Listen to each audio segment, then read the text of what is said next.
Welcome everybody here to your broadcast of the joinDOTA MLG Pro League. It is the European qualifiers, and we're trying to find out which team is capable of going up against BBC to play off for one of the positions at X Games, which is the MLG joinDOTA Pro League LAN finals in America later on in like a month's time, so it's not far off. The draft's already underway. We had ourselves a couple of fun little problems with audio, and now I'm going to cross my fingers and basically go YOLO style to see how does Blaze sound? How do you sound, Blaze?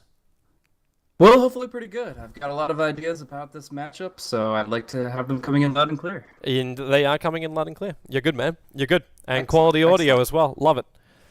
Good stuff.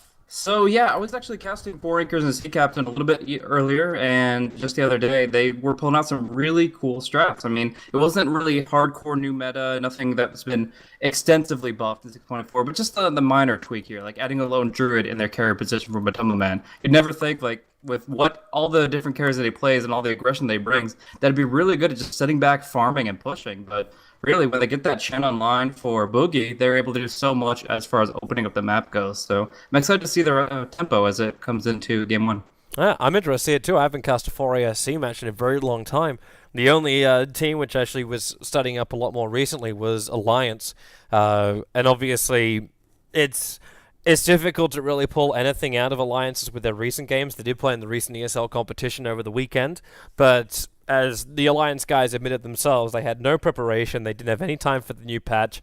Mad was away over on holidays, so he wasn't ready to come in as well, so it was problematic no matter how we looked at it, and no matter how Alliance looked at it, and they just tried to play the heroes that were the most comfortable with, and it looks to be like we're going down exactly the same road for the draft for them.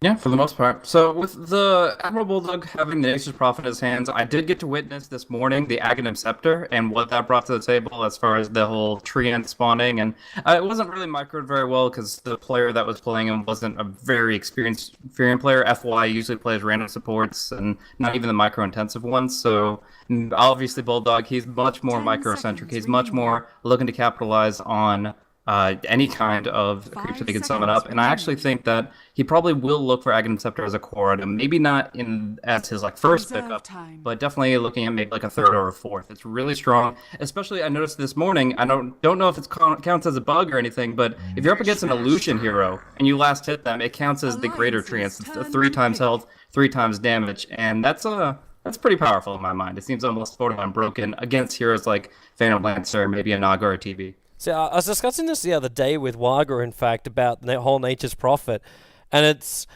and mainly the Aghanim Scepter upgrade. And I kept looking at it because I'm a big Prophet fan. I'm a big believer in Nature's Prophet. I'm loving the fact that Split Push is back in the world of Dota now, at least as strong as it is. But the problem I feel is that the treants don't add enough presence with just a couple of them there. If you go into this whole rack game and waiting till later, hell yes, get yourself an Aghanim Scepter. It's going to push out all the lanes without any risk to your primary hero.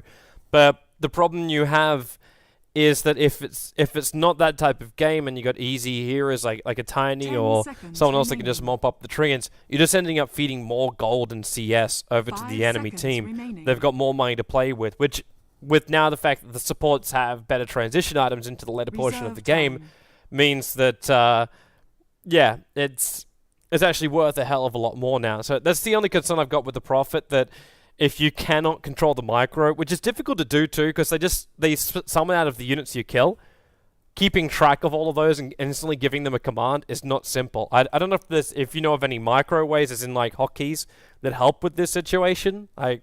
That's one thing I don't know. Well, the thing that I could think of is if you're trying to get them all just to assault the enemy base, then what you can just do is a unified unit order and A-click the fountain, essentially. And if they're on the enemy side of the map, if they're on the offensive, then they will just kind of go that direction. Go down the lane, top lane, mid lane, bottom lane, just go for the towers and just attack anything that's in between, really. So that seems like the best way to do it for when you have all that all at once, is just A-click the fountain, and they'll be marching that direction. It doesn't work for if they spawn from the jungle, if you have wards up and you last hit some neutral creeps, but in general for lane creeps, that'll probably be the most efficient way to do it. And, I mean, they're going to be stampeding around, perhaps, with the Centaur Warner picked up here. I think the global presence is going to be pretty huge here. I mean, you're always going to have that Stampede available. Aghanim Scepter probably going to be Centaur's second item. That's an item that you can reliably say is pretty much core on the Centaur every game. If not the second item, if you need to get a BKB or a pipe, then you delay it to your third, but you're still going to see it, and it's still very powerful. We got to see it for a very fraction of a moment during our last game we were casting. And when I say a fraction of a moment, the game was over. He bought an Aghanim Scepter and triggered it. That was basically all we got. The transitioning to get it to the second item, like it really, really has to be worth it. Over something like having a Blink Dagger and a Force Staff, more high maneuverability items. Like, I'm still not a believer yet, but I'm waiting for the game blaze that makes me a believer. 10 seconds remaining. Well, we'll have to see. This one might very well be it. I think Shadow Fiend, obviously, with his current toolkit, he's very offensive, he's very squishy, and he can be burst down so hard by heroes like a Storm, Lina, Beastmaster. Like, the Shadow Fiend, if he's not well protected, is going to be food for 4 anchors in general. So I think that Centaur covering him, at least with a Blink Dagger, is going to be very important. But if we see that Ag Scepter, we might see the table turned a bit, and SF being able to survive through all that nuke damage. But we're going to be seeing Matumament on the Juggernaut here. So Trixie, Offlane Beastmaster, pretty standard. And then, of course, the Storm Spirit will be taken to the mid lane. So support Lina, still pretty good, but I'm not sure how good it'll be against Admiral Bulldog's Micro. We'll have to see. Yeah, it's always going to be fun for Lina trying to get rid of all of these treants that just harass you back out. But for me, I'm loving the Alliance lane just for stability more than anything else. The jungle, Pycat, obviously, is going to be able to have free reign if that one. Just being able to go in there. I'm not saying he's a jungle SF. I'm just saying he can move down and flash farm those 2 easy camps, which Lion and Dazzle can take care of, and everything else just comes into lane security. Watching Centaur taking up the role of Loaded, though, that's gonna be fun for me. This is that moment when I believe a little bit stronger about like that whole second 10 seconds item Aghanim Scepter over on the Centaur after he gets a Blink Dagger. I can understand that one, but at the same time, I'm wondering if Loda doesn't really believe in that. This team hasn't had a lot of time to really practice with it, so they may just go into the more standard style of build, like what they feel comfortable with, more than anything else. If you think about it, the Centaur here is just essentially replacing the Slardar as far as an option for their draft. Like Dazzle, Shadow Fiend, adding in the Slardar would be the standard thing with the amplified damage, but they seem to think they're going to get even more utility out of the Centaur if he gets good farm, good momentum. So I think that he's going to be able to kind of build himself up pretty quickly. He doesn't really mind the boar harassment too much. He'll return some of the damage against the boar and just in general keep on doing what he's doing. But yeah, the blink timing is going to be curious, so how quickly he can get it out and how active he can be with it against certain heroes. Because like, the Storm Spirit should be able to ball before you get the jump and hoof stomp on him, but there are other heroes that are much more vulnerable. Aggressive movement from Alliance. They're trying to make sure that Chen can't do anything with these camps, or at least if he does do anything, he's being watched like a hawk. And using the treant movement beforehand means they're not going to get caught out. So let's just run through our lane nice and quickly to see who's going to be where. So it will be Loaded, the safe lane Centaur, going up against Trixie's Beastmaster. And towards the middle lane is Nemphy's Storm Spirit, who has... Okay, is that just a headpiece or is something broken with his head? This is a rogue's braid. Looks a little bit broken. But he'll be the mid Storm Spirit. The top lane is actually where we're going to find, well, no engagement. Alliance are too well positioned for this. But it's going to be, Pycat to start with, going to be that other mid contester up against the Storm Spirit. RK roaming around with the Lion. RK with the Dazzle. Lion played up by Mad. And that leaves the offlaner Admiral Bulldog, who's up against the defensive lane with Matumperman. He's the Juggernaut with Varlix, the Lina, Boogie, the Chen into the jungle. And that wraps up our lanes, plays. And yeah, actually and look at bottom lane. Yeah, actually, they're going to be trying to put pressure up early on to Nemphy here. Maybe just a couple of poison touches and some right clicks, but they want to at least get Pycat Souls up to like 4 or 5 so they can actually last it. Before that, like he has no control of the lane, and the overload is going to be overwhelming that last hit competition between the Shadow Fiend and the Storm. But eventually I think AK will rotate away. We'll see how well he feels like he can contribute on the other lanes. But I actually thought it was interesting what they did for the bottom room play. Trixie had the double boar up, so he summons one very early, then has 2 up at the same time. And he was actually able to pressure Loda off the rune. They got it for Nemphy, and then Loda even was forced to use his first hoof stomp, so a little while before he can even use his second stun here up against Trixie. But it should come out about the same time as level 2 for Lion, and that's when Trixie has to play scared. Then again, Trizzy can just do what he keeps doing. You talked about his ball micro before. He's managed to block up that pull point, that side camp, multiple times now just by putting the ball over there. So yeah, I tried to do it with the Hawk, but I think Mad actually Earth spiked it, so they took care of that first and foremost. But he's still doing a really good job making sure that Mad can't get what he wants out of the lane. And RK is not a happy man here in the mid. Neither is Pycat. He keeps getting harassed. We've got this Satyr from behind that's soaring out blast at him all the time. He's managed to at least find 8 souls, so the CS is going to start to increase a lot quicker. Let's make that 9 with the denial. But the Storm Spirit's getting up in their faces, and on top lane too, it's the same kind of thing.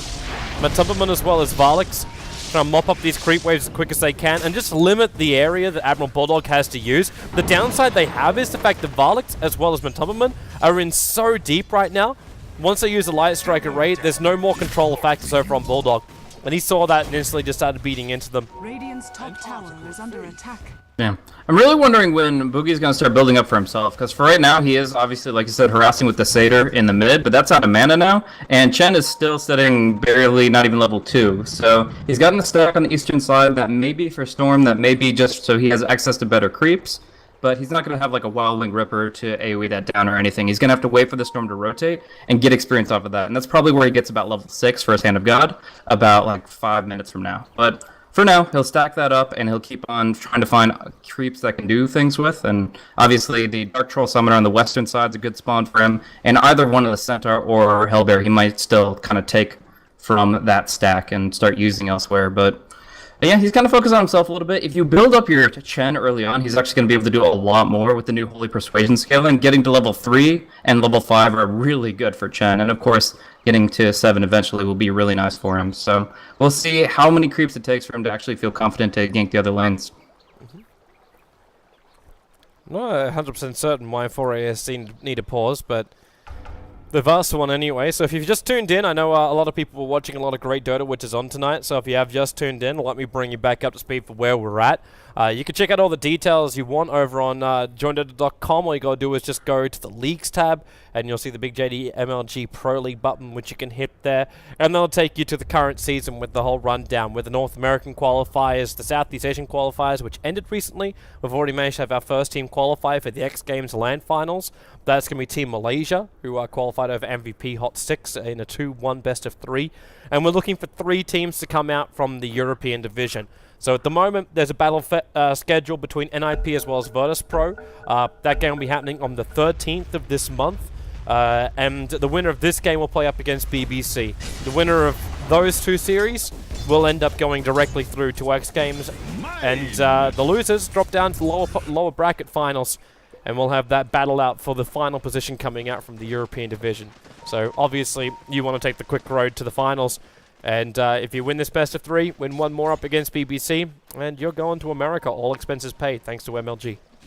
Yeah, really cool stuff. So obviously a lot on the line here, and both teams are kind of giving it their all right now. I would definitely say like they're contributing a lot on all the different lanes, but overall I still think like 4AC are pretty happy with their start here. The fact that Storm is going to get built up so quickly is a huge aspect to their team lineup. Nemphy seems to be kind of the crux of their lineup as far as building his momentum. Doing pretty good in the mid, and he's going to do really well farming up the jungle too if Boogie allows him to. So maybe even going to see a gank on that Shadow Fiend soon with the Smoke of Deceit from the Chen. And if that succeeds, then they're going to build a lot of momentum, which will make up for what they're losing down bottom. Since Ake rotated, they've been able to start pulling, getting the Beastmaster further and further back under tower, and he's going to have to fall back to maybe stacking Ancients and that kind of thing. He's not really going to have much more contention in the lane. I'm actually surprised he hasn't started stacking up the Ancients already. So we're now 3.5 minutes in, and most of his balls, like all of his mana, he's committed and summons to controlling up the support heroes, trying to stay as close in as he can. And I'm not saying it's a bad thing, like 3.5 levels on the Beastmaster I think anyone's ever going to be sad about. But at the same time, the ability to flash farm over on the Ancients is just absolutely stupendous for a Beastmaster. That's where you get your surprise level 6, and you could potentially catch out Alliance a lot more at that point.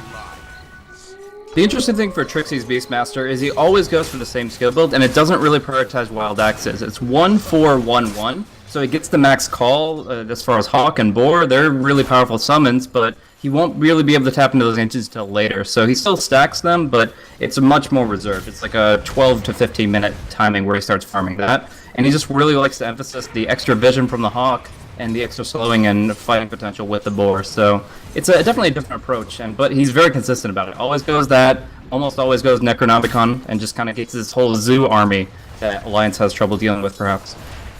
I'm wondering if Alliance will even start caring about Necros later on. And is that really the build you want to see coming out from Trixie? To actually go for the Necros? I know what he does, but like, what exactly are we wanting to see from him? What's the best timing up against the Alliance heroes? Oh, hello. Oh, Bulldog. Yep, comes in. Already got that Sprat leveled up. Remember, it takes even longer before it dissipates, but it doesn't matter when he summons Nutrients. Body blocks him up, and Loda will get the first blood as he double edges through the Beastmaster. And this is where we start getting not the Rat lineup, but the Forced Pushed lineup. That's a level 2 Treant, so they can do a lot of damage to this tier 1 tower now.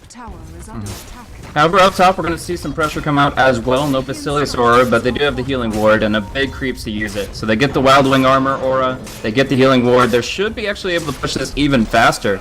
And Alliance don't really have good heroes to rotate it. Like, maybe when Nature's Prophet's level 6, you can kind of gradually counter-push wall farming. But in this situation, they have no contest at the tier 1. They'll have to draw the line at the tier 2.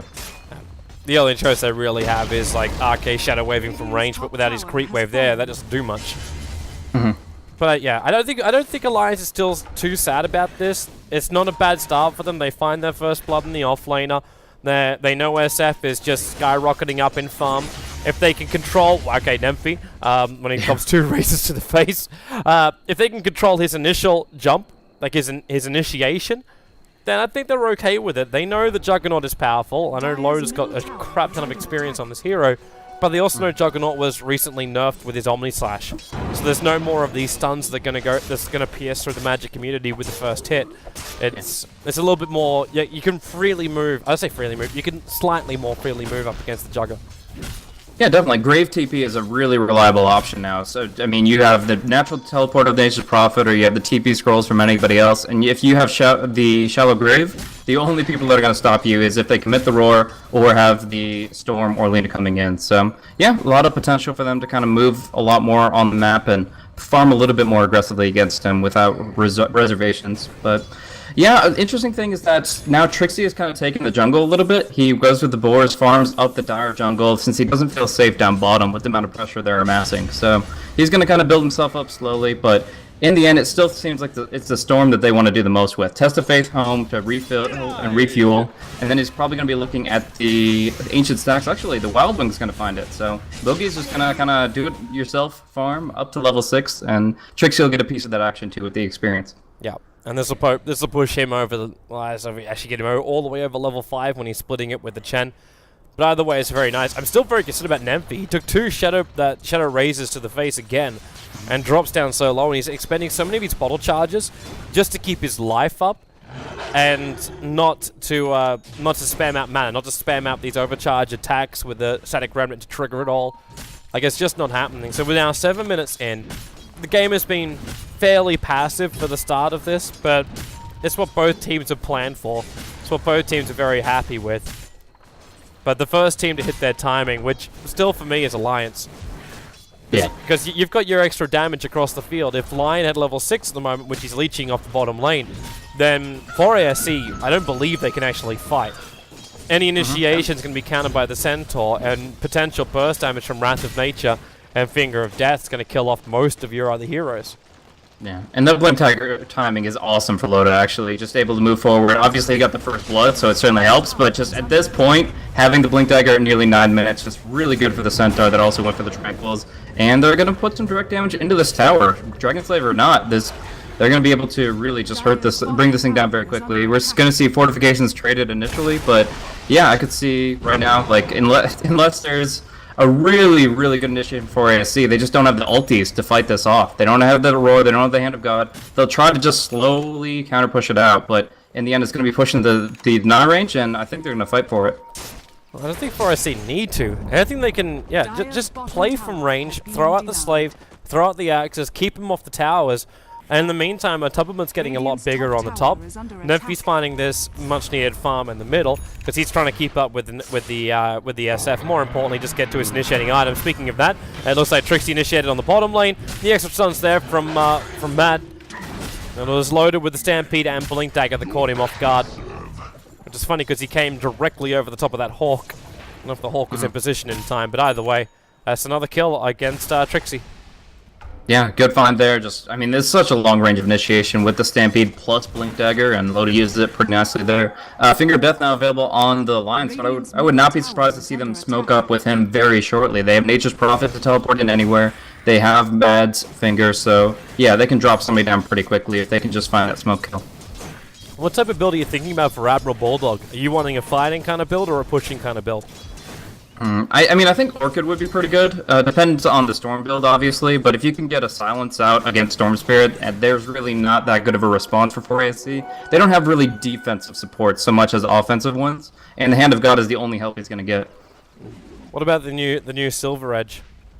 Yeah, I could see that as like a third or fourth item, actually, definitely. I mean, the passives that you're negating aren't that great, but you're doing so much burst damage, and you get that extra bump up of durability yourself. I could see it as a pretty valuable pickup. Jump up on top lane. Admiral Bulldog is going to die to Nymphy. Nice pickup. Storm Spirit is the perfect pickup against Nature's Prophet. The reason why I'm thinking Silver Edge is I'm thinking about everything which allows him to escape from Storm Spirit when he jumps in. Admiral Bulldog used to go for like Blink Daggers and with the Maelstrom. I know that was the build he tried to do when he tried to bring back the Nature's Prophet. Pycat, you're up very, very far. Raw's going to come in, and the Light Striker Ray, and the Laguna Blade. One charges, and that's it. Like, there's no way he's going to survive that. Get a little greedy up against the creep wave and had no vision of the high ground. So just free gold coming the way of 4ASC. Yeah, I think that he was going to be relying on the Stampede, and it just didn't come out in time, and he was just too far forward by far. So they were able to pick him up pretty quickly. But looks like they still want to do something to this tower. They really want that healing ward, but it's got still quite a bit of movement speed, even in spite of its nerf. And it looks like they'll at least push them back for the moment, but really looking for Loda's next play. I mean, he only has one spell, so he has to choose carefully, but if he can get the jump in with both spells as he waits just a few more seconds here, that's going to enable them to actually initiate from the flank and find a great opportunity. Well, here they come. Remember, no vision on the high ground inside the dire jungle. So a lot of it comes up to Loda getting that jump, and he's right on top of Boogie. There it is. Hoof Stomp, Finger of Death. They wanted a kill, and they wanted it quickly. Even the Wrath of Nature was coming in. But that's important for them. They take out the Chen, which means they can take the Tier 1 tower, and that was their only objective here.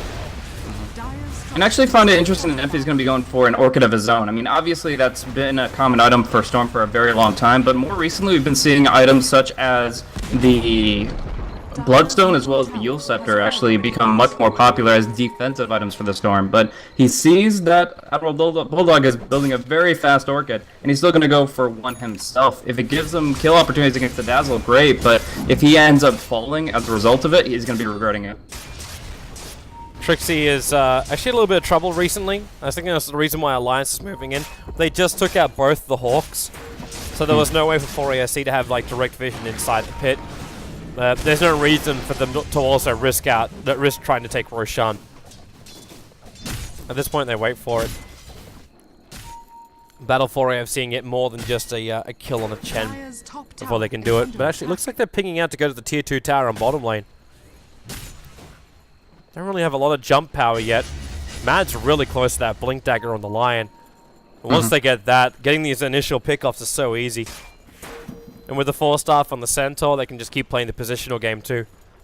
Yeah, they're going to get this ward either on the high ground, watching over the Ancients, or maybe a little bit deeper into the jungle here, but getting that kind of intel is going to be amazing for this bottom lane pressure, making sure Matoma Man isn't freely farming, that kind of stuff. Because I would say Alliance are pretty kill-fueled right now. With all these ultimates, having all this damage output, they really want to find kills so that everybody can benefit as a whole. Like, Ake could actually do a lot of work with a couple of items like Earnest Shadows, and then getting like a Medallion of Courage that turns into a Solar Crest. Like, that alone enables this hero to do so much. So they really do want everybody to prosper. But we're going to see an attempted denial on mid that goes awry, and the Chen Creeps will finish it off. Yeah, Admiral Bulldog just missing up the timing there. He thought the Centaur would attack normally, and if it did, he would have been fine.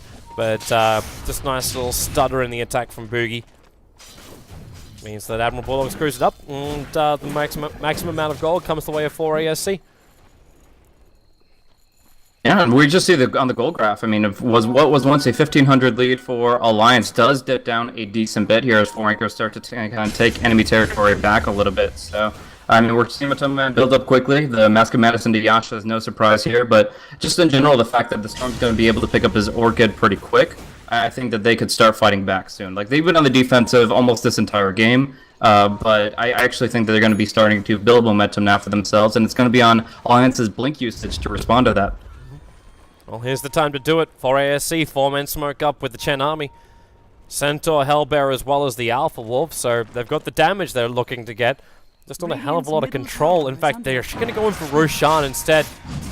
They can drop the level 1 healing ward, but this one little treant walks in, reveals the whole thing that's happening, and now Alliance have the choice. And in fact, 4AFC make the choice before Alliance can. They're getting the hell out of there.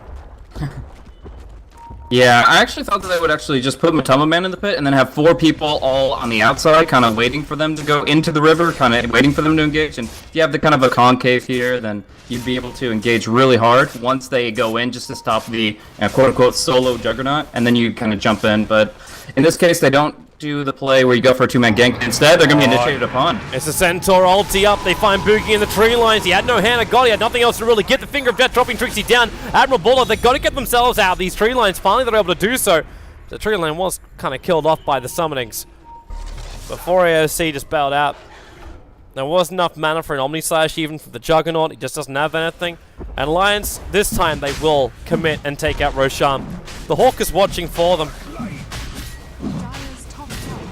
Yeah, they'd love to contest it, but I just don't see how. I mean, it would have to be a really long jump from the Storm Spirit to at least go for the snipe. I mean, the Radiant Observer Ward doesn't see him right now, so I think they'll just go for a steal with that Hawk vision and kind of try to take it from there. Well, I'm waiting for Arcade to also trigger this initial weave, which he hasn't done yet. Here comes Storm Spirit, killed by the Radiant. SF got the Aegis to the Immortal, and Nemphy, he's in a lot of trouble. Didn't have enough mana to jump back out again. Now, but Tummerman, he arrives at the fight once again with not enough mana to let off the Omni Slash. The Light Striker race keeping Loader and Arcade at bay for now.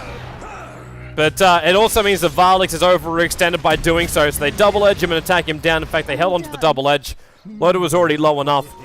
So not only do Alliance take Roshan, but they also take 2 of 4 AFC with them. Yeah, really good coverage from Loda there. When Roshan was falling, the last hit coming through, he had the hoof stomp in the air to stun the Storm if he tried to go for the jump play. They get the Aegis on the Shadow Fiend, they keep that intact. He's got a mechanism as well, so if he just follows through with like a Black King bar, he's in a very great position where he can just use his offensive abilities while still being completely secure. With the Dazzle, the mechanism behind him, and an item like a Black King bar, he'd just be large and in charge and able to walk right into high ground, honestly. At this stage in the game, Forest can only do so much. But let's see Volix try to defend it out here. Not seeing any blinkers just yet, but Effing Mad does find a Hawk, and that will be kind of securing this tier 2, I think. They saw that Hawk come into position because of the ward on the high ground. Admiral Bulldog did get that Orchid you're talking about, so Storm Spirit, even if he does have mana and he jumps in, he's nowhere near having a BKB. And he's definitely not going for that little semi-Yule Scepter we saw in the old patch for a Storm Spirits. There's no way to dispel that silence either. Yeah. I feel that might be causing them some real issues. Unless the Test of Faith play from Boogie is really good, Nemphy's going to die a couple times to this Orchid. He just doesn't have the items to respond to it, and he naturally just has to go aggressive. Like, he doesn't really have a choice about it at this stage of the game. Down bottom, he's got double damage rune waiting for Admiral Bulldog. We'll see how quickly that Orchid can come out, or if the Vortex could be a kill. And he did jump almost straight away, and not from range, not from a position where Admiral Bulldog can see him. If he can cut through the tree line, which is rather difficult when the tree line doesn't exist once again. And in fact, he's going to jump backwards. Pycat already raising and taking out his creeps too. And then if he's had enough, he's just going to TP back to base. Doesn't want a bar of it. And he would have been very much aware too, the Alliance. Like, you've just taken out all the bottom towers. You've taken out the tier 1 tower in the mid. The next option, and the most logical one, take out the top tier 1, tier 2 tower. Start securing the jungle of 4 ASC. And cut off the Chen army lifeline. No way to get more creeps if you can't get into a jungle. Radiant's bottom tower is under attack.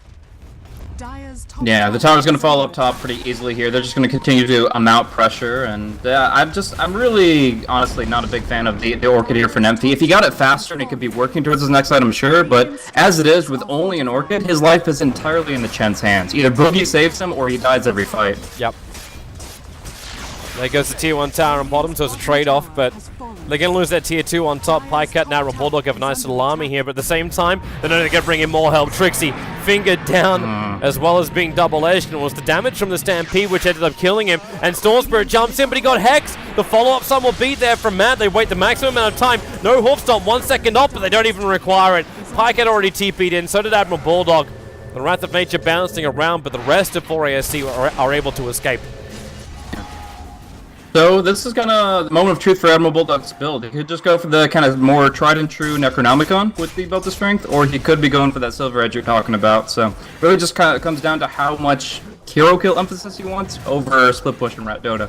I think at this point, man, it's got to be the Necro book, because you're still going up against a Storm Spirit. If you can burn just a little bit of that mana off, or good or none, like you're still going to make sure that Storm Spirit is completely locked. Even the Lina, like Laguna Blade isn't really the cheapest of all things that you can be using, and when you already have to spam out 255 worth of mana to a Light Strike Array and a Slave, you need what, 3-4 hits and burn him down, and he may not even be able to ulti, let alone provide a second stun for the fight. It just looks too good in my mind to bypass it. Now I'm actually looking at Matoma Man, and picking up the Sanjin Yasha here instead of the Manta style means he's also vulnerable to Bulldog. I mean, he can quell his way out of the Sprout no matter what, but if they have multiple spells to lock him down, even in projectile sense, he has the Orchid to prevent that spin, so that could be a pretty big deal too. But for now, they're just gonna kill off the Chen army. One more hit goes down. They only have the Wild Wind left, and really that's nothing to fight with. And they just smoked too close. I know 4ASC were really considering running around the back, or if this is just a misclick, but they might have been considering looping around from behind. Looks like top lane they're having some fun with, but top of Mad's right behind him. Admiral Bulldog almost dying there, but looks like he'll end up surviving. Yeah, just couldn't get a spell off. No Omni Slash because of the Orchid, and down he goes. So really good return from, of course, Mad rotating up there and getting the blink play, but it was kind of Bulldog with the Orchid to bait it out, so it all works out for him. And he'll get a Eul's out of it. So really, I mean, yeah, the Lina picks up a Eul's too, but this is one support with a Eul's and a Blink Dagger, and this is one with just a Tranquil Eul. So very different net worth values between these two sides. And I do think if 4 Anchors had gotten that smoke off successfully, they could have found a pretty good wraparound. The Aegis was expiring on the Shadow Fiend right within the next like 20 seconds, so they could have probably found a pretty good opening where the SF was a little bit overconfident, where Pycat was just slightly out of position, and that would have been a lot of comeback gold. Yep. For now, 4ASC, they're the ones that have to defend. The Wild Wing army of the Chen is the only thing that's really slowing down Alliance on the top, but they're happy. They've taken all the outer towers. There's not much left really to speak of. Load is getting closer and closer towards that Aghanim Scepter 2. He's now 700 gold away, roughly, from having that. So when you start bringing in an Aghanim's upgraded Centaur to the field, your Nature's Prophet's feeling happy as Larry. He's got his level 1 Necro book now done. And next Roshan spawns up in potentially 2 minutes roughly time. So you got a lot of time where Alliance can just play the cards right. Don't force anything up against 4ASC. Doing that could find themselves dying and giving momentum to a Storm Spirit. Instead, just keep the lanes controlled, keep the SF getting bigger. He's already got Mana Style, so they can't control it. Storm Spirit picks up an Orchid. Who really cares? He just Mana Styles back out of it. He gets a Skadi. He's got enough life he can tank up anybody. And then there really is no other care. They find Boogie out of position. One hit from the SF and the double edge from the Centaur. This now opens up the push again to come up high ground. Yeah, and that's 400 gold until Loda actually has Aghanim Scepter on top of his Blink and Force Staff. Like, despite being a Centaur, like the Initiator, not really a hard farmer, from the safe lane position, he's found 400 GPM, and he is rocking it. But we're going to see the pressure onto the tier 3s, 2 Wild Wing Tornadoes, trying to disrupt it, but even still, it's going to be some heavy siege damage while the Chen is down. Yeah, especially when Bulldog brings level 2 Necro units to the front lines. So, looks like they get... burns Trixie, too. They at least get rid of him. Yeah. They burn Trixie, though. I mean, he's probably going to have to go back to Fountain before he can do anything. But it looks like they're going to disengage anyways. It's almost like he's just posturing that he can stand here. But the tier 2 tower's taking damage. I know Alliance are probably considering at this point that the only thing they really care about is taking racks. Once they do that, they feel like they've got all the advantage in the world, and Admiral Bulldog will have all the space in the world to control the side lanes. And in fact, here comes the TP. It's Admiral Bulldog's the first one up. Orchid's over on the Storm Spirit. Just going to sprout him up as well. Just trying to control him. Fingers stunned. They need another raid here from Pycat. Oh, they just had that Hex from Mad. But Tomaman's on the run out here. And once again, how many times has this happened where we've found him with not enough mana to go for the Omni Slash? Either way, he'll TP out to safety, so he's fine for the day. Yeah, but he just couldn't do anything for the Storm there, and that was really frustrating. I figured at least they get it 1-for-1 on Bulldog, since they were essentially baiting the Storm Spirit up there. They knew that Bulldog wanted to go 1v1 the Storm. They had the Juggernaut just out of vision, ready to go, but in the end, they take the bait and they get the kill, and it's just getting worse from here. Oh, the stun connects on Trixie. That was a fraction of a second before it was going to end, but with the Sprout from Admiral Bulldog on the cliff side, he was looking for the Beastmaster. They're also looking for the Chen. I'm surprised that this situation could even happen. Look at the hillside on the top of the Dire jungle. Yeah. Radiant Observer Ward next to Dire Sentry Ward. Boogie was trying to deward it, and then he saw them approaching, so he tried to run up here, and Loda was right on top of him in 2 seconds flat. So just punishing that. I mean, you don't miss uphill anymore, but he didn't bring his tango. Oh, he did bring tangos. He didn't eat the ward. That's why it still remains. Well, there goes your mid tower. Shadow Fiend will take it. And just one bit of chip damage into the range racks, the one that won't regenerate on them. And they're backing up. Aghanims is done for the Centaur. And that weave is almost through a full duration. Alliance has so much armor at the moment, but the hilarious thing is, with this upgrade, they could potentially just run up. You no longer have to go through the 3 choke points. You can just come up through the sides. And then blink dagger up. I mean, they're so tanky right now. I'm actually like trying to think of the numbers of with the weave at its max duration and the Stampede up, how long they could tank the Fountain right now. Like, they have just so much armor, so much resistance. They're going in with the smoke play. They'll get the jump on Trixie, and that's going to be a terrible way to start the fight. Finger of Death also helps to make sure that he goes down at the very, very beginning. The mech comes off from the Chen, but there's no Hand of God available. He's isolated. Valix, the Yule Scepter goes up. He knows he's already dead, but it's a triple kill for Pycat, and I'm fairly certain the GG call's going to come out. Loda, he's bringing actually the the Omni-slashing Juggernaut back to Alliance by just walking with him with the Omni-slash on him. And this would be mid-racks. This should be bottom racks.